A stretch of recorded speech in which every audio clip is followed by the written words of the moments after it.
Mel Lukin released her first EP in 1999 and in recent years has released some lovely country pop singles, including Caught Up in a Dream. Earlier this year, she released the song One Way Ticket, and her latest single is also really lovely. It's called Look Up. It's just a really terrific, inspiring song, and I'm going to ask her about that and other things. Hi, Mel. Hi, Sophie. Thanks for having me. Lovely to have you to talk about this song and your life in the music industry. So I actually am going to start a fair way back. Because you've been in the music industry since the age of 16 when you were in a group called Shy. What was that experience like? So I was in a girl group called Shy, as you said. It was awesome. We wrote songs. We had a recording deal with a record, an independent record company called Arctic Music. And it's so funny. I don't think people know this. I'm glad you asked. But have you heard of Michael Flanders, the producer? No, I haven't. Or I possibly have, but in so many producers' names. Yeah. In Nashville, he's done quite a few. He's done a lot of Lily Grace's recent songs. Yeah. He did the one with James Blundell and Lee. And anywho, he was the guy back then who signed us as a girl group long time ago. And then we've kind of recently caught back up, and he actually produced my latest single that's coming out. But anyway, Shy was great. I've been singing and dancing all my life, and it was lots of fun. I'll ask you about him producing your latest single in a second, but obviously, yes, to get to the point of being in that group at 16, you had to have been a really developed artist already. It's not like someone takes a punt on someone who's just talented and has no experience. So which age did you start to dance and sing? Possibly I was about probably 7 when I started dancing, and I just grew up on the stage. So, as a lot of performers do. So I did a lot of, concerts and shows and talent quests and all that kind of stuff. But I've been in the industry and professionally worked in the industry for my entire life, really. Ever since I left school, I have been in this industry, whether I worked in Japan and I did lots of cruise ship kind of stuff. And so, it's been a long, long journey. Well, I'm sure when you're a teenager, it seems like it's going to be fun and glamorous, but of course it's work, and it's, as a musician, you have to, as a singer, you have to constantly keep up the work. You've got to keep training your voice. So has there ever been a time that you have thought maybe it's not the work for me, or has it just always been your dedication to this? Well, it's funny. I've never really looked at it as work. I haven't. I've had other jobs and things as well. It's always been my main career, I guess, but I've never looked at it as work. The only time that I sort of took off from it was when I had the kids, and I had to be sort of there for them mostly. And so I've never once thought this is not for me, never, which is why I've come back to it. Do you know what I mean? After having kids, it's always just been there and always will be, I guess. Yeah.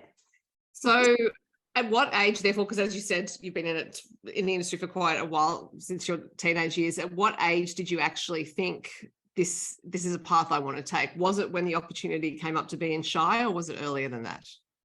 It was earlier, definitely. And I did other things before I wrote music. I did musical theatre a little bit back in that day, but no, I think probably around the age of 14, I knew that's what I wanted to do.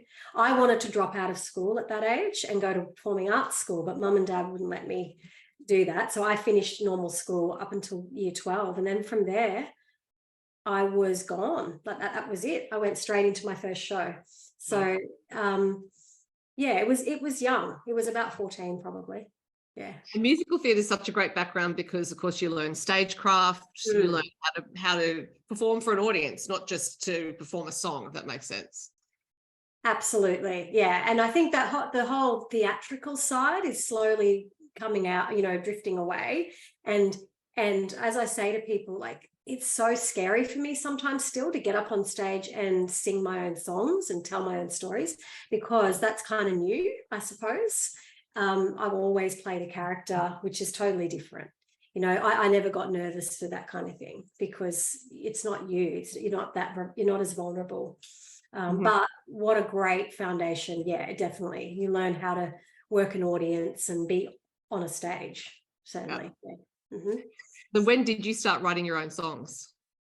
I always, when I did sort of dabble in it when I was young, but probably not until I was a little bit older. I reckon I was probably 20 when I wrote my first song by myself with the guitar, and we recorded that.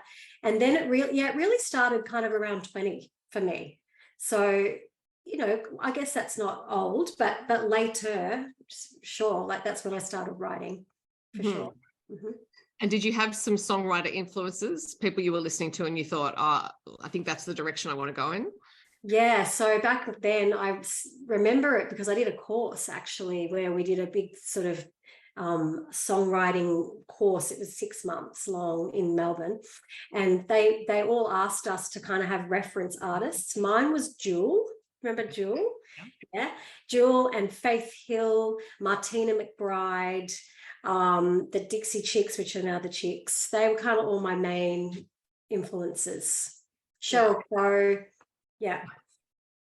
So those first songs you were writing, I'm presuming they're about your own experiences because that's a natural thing to write about, but did you also have a sense that you wanted to be a storyteller, because country music is a storytelling genre? Yeah, definitely. That first song, like I said, this course we all had to write, and then we all had to get on the stage and perform it.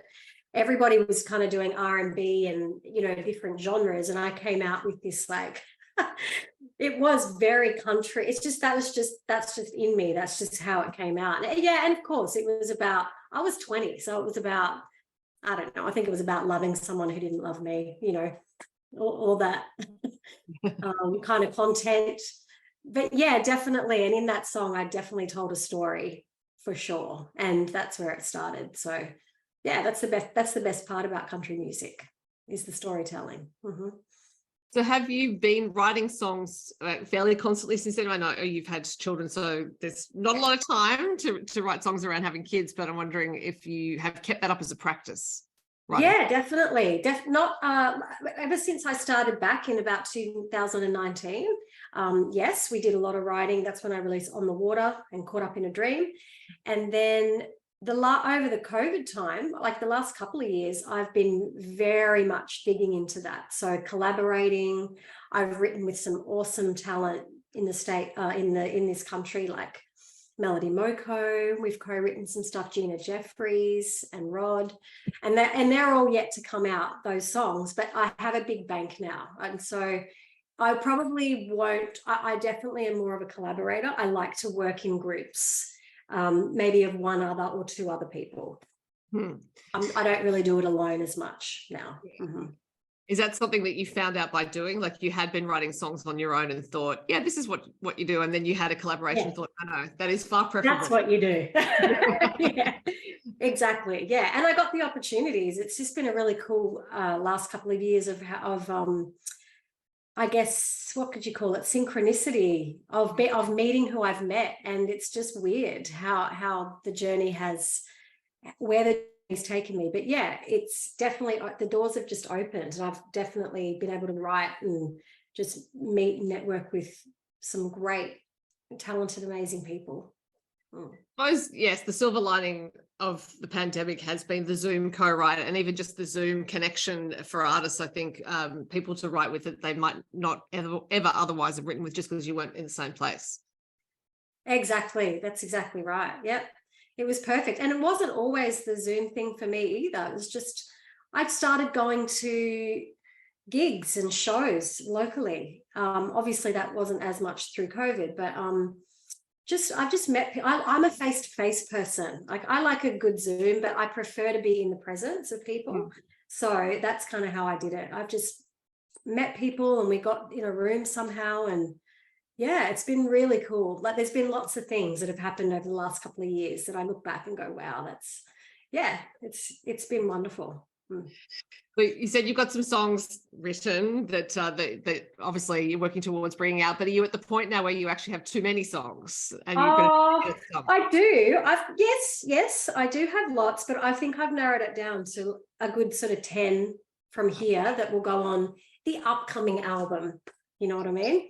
Yeah. So, yeah. And it's funny, the content is not It's not your, I think it's very storytelling, and it definitely fits in that country genre, but it's not typical, you know, boy meets girl, break your heart, drinking kind of, not to say that all country music is that at all, but it certainly isn't that kind of content at all.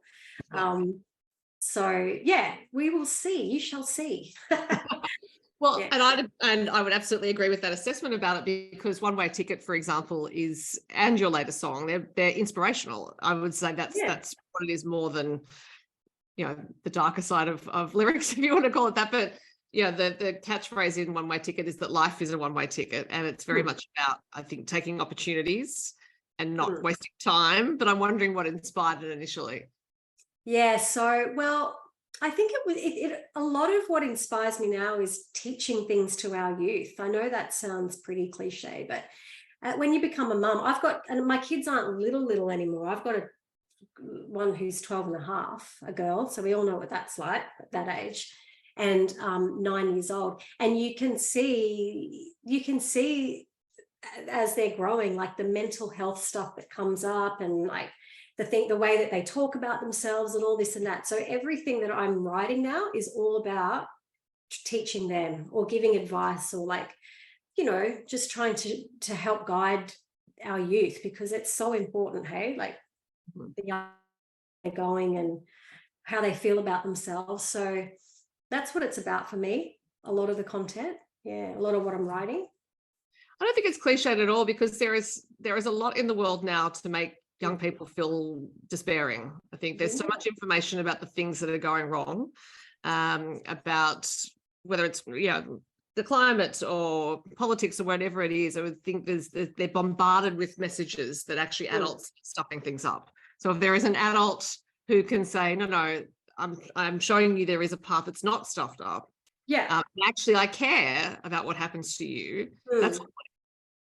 And that's what I'm about. And you know what? For a little while there, I thought, I can't really, every song that I put out can't be just inspirational and exactly what we're talking about. Because I thought, you know, you think radio, maybe they won't. But now I'm really at the point where it's just going to be exactly what's in my heart. That's it. So, and that's what's in my heart. I can't help it. That's every day. That's what I'm living.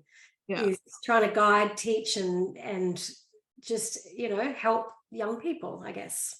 Yeah. And when you communicate from your heart, that's authentic. And again, that's a hallmark of country music, to be authentic. And so if you were trying to do something else, it wouldn't work as beautifully as it does. That's that brings me to Look Up, which is also, I think, from your heart. So what's the story behind that one?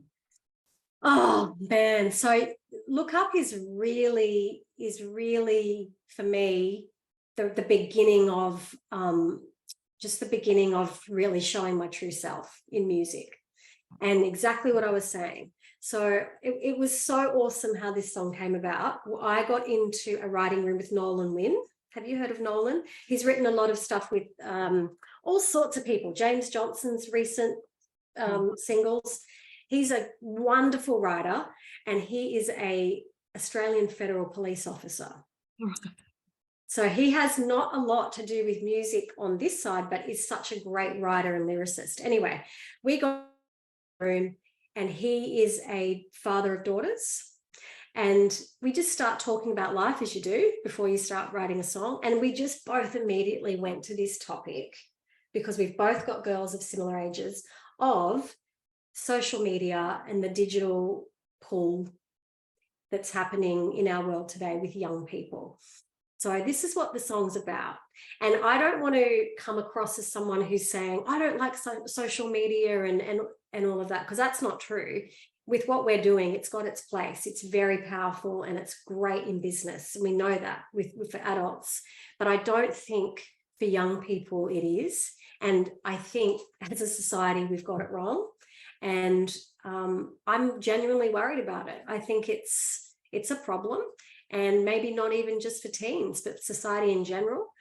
And I'm passionate about it. So this is what this song's about. It's called Look Up. And you can probably figure out the rest. I do think it's also about appreciating the natural world in part. It's like, you know, go outside, look up, look around, see what's there. So so you are framing the message in a positive way in that respect. It's actually not saying you said, it's not saying don't look at social media. It's actually saying look at the other things that are around. Yeah. And I think that when people hear this song, they can make their own, they'll gather their own meaning from it. Do you know what I mean? But that's what it's about for me. That's where it came from. But 100%, you know, it is. And in the chorus, it talks about that. Just looking up and out, because it's not all doom and gloom. And sometimes if we get buried in this, it can seem like that. So. And you do sing it very joyfully. And I'm imagining when you went into the studio with Michael Flanders, who, you know, because he produced you as a teenager, which is such a lovely thing to have a circle moment. I don't want to say full circle because that implies over. But I suppose there could have been some different ways to sing it. You could have had a more stern tone, for example, but you chose to go with joy. So how would you channel that in the studio? Well, that's just naturally how I sing anyway. So I find it difficult to put negativity into my vocal, but I do. It is more of a joyful and positive thing that I'm trying to bring out in the song. Like you said, a couple of people who've heard it have said that. It's like, oh, it feels so, exactly that word, joyful and just happy. That's awesome. Like, I hope that that's what I've brought in this song, you know, to kind of shed light on that issue a little bit, but make it, like you said, in a joyful, positive way, that we can just look up. So did you and Michael fall back into working with each other fairly easily? Well, obviously it was done differently because he's in Nashville and I'm here. I recorded the vocal with a different producer or somebody who works with him, and then the vocal went to Michael and they did the rest over there in Nashville. But yeah, it was cool. It's he and I didn't connect, hadn't stayed in touch all those years. It's just that we kind of came across each other again. And I was like, what are you, hang on, because when I was in the group with Shy, it wasn't necessarily country genre back then. So he's landed in this amazing Nashville scene with country music, and it was a lovely full circle moment. And once you said he worked with Lily Grace, I thought, well, I've interviewed Lily. I'm sure she mentioned his name, but you know, I don't retain that. There are lots of producers in Nashville. You mentioned working towards an album's worth of songs. So are you recording one song at a time, or are you doing some chunks when you can? Some chunks. So I've done this latest one, Look Up, and then I've got a couple more that I'm doing next month, and then I'll do a couple more at the end of the year, enough to release sort of next year, and then probably by next year I'll have the album. So are you looking to play some shows? Because obviously live performance is something you know very, very well. I do, and it's so funny. I'm not sort of at this stage planning a big tour or anything. I've got a bit of a different life going on. You know, I'm a mum, I've got kids. I can't really take off for a month at a time with what my husband does as well. It's not really on the cards. So for me, it's local shows. You know, I'll do a weekend. I like to do little supports for people. That's what I'm looking at doing. And just maybe like Gold Coast, Sunshine Coast and Brizzy. I'll do some local things there. And then there's some little festivals and other big ones that are in the pipeline. But I think end of next year, when I release the album, that's when I'll organise to do a proper tour, and we'll all go. That's what I'd like to do. You mentioned that you'd worked in Japan as a singer and on cruise ships. Once you weren't doing as much live performance as that, did you miss it? I definitely miss the singing. You know what I didn't miss though, which I'll never want to do again, is all like the quick changes and the you know, because I did that live for so long, where I'd do 100, 20 numbers in a show, and it'd be quick changes and it'd be the wig off and all of that kind of stuff. I don't miss that, but I really missed the singing. But again, I didn't really miss playing a character. That's why I came back into original music, and now it feels like this is the real thing, you know, being authentically me. This is the happiest and most fulfilled I've ever been in music, because I'm actually, you know, doing what I was meant to. I'm being an artist, not a character, I guess. Yeah. And do your kids think it's cool that you're making music, or do they just think, oh, that's what mum does? Kind of. They sort of, my littlest 9-year-old does. She's all about it. She wears my merch. And she got me to sign it, and Oh, that is very cute. stops the other day, and then she'll say things to her friends like, have you heard of Mel Lukin on Spotify? Oh, it's so cute. Whereas my 12-and-a-half-year-old, not so much. Yeah, right. No, she's okay with it, but yeah, she doesn't tell her friends. You certainly won't tell them if you're playing live anywhere that they might see. Yeah, it's funny. Well, I hope they both listen to your songs and hear the beautiful messages that are in them, which are inspiring and authentic, and I love them. So thank you so much, Mel, for your time. I look forward to what's next from you, and in the meantime, people can listen to Look Up. Thank you, Sophie. Thanks for having me. Thanks.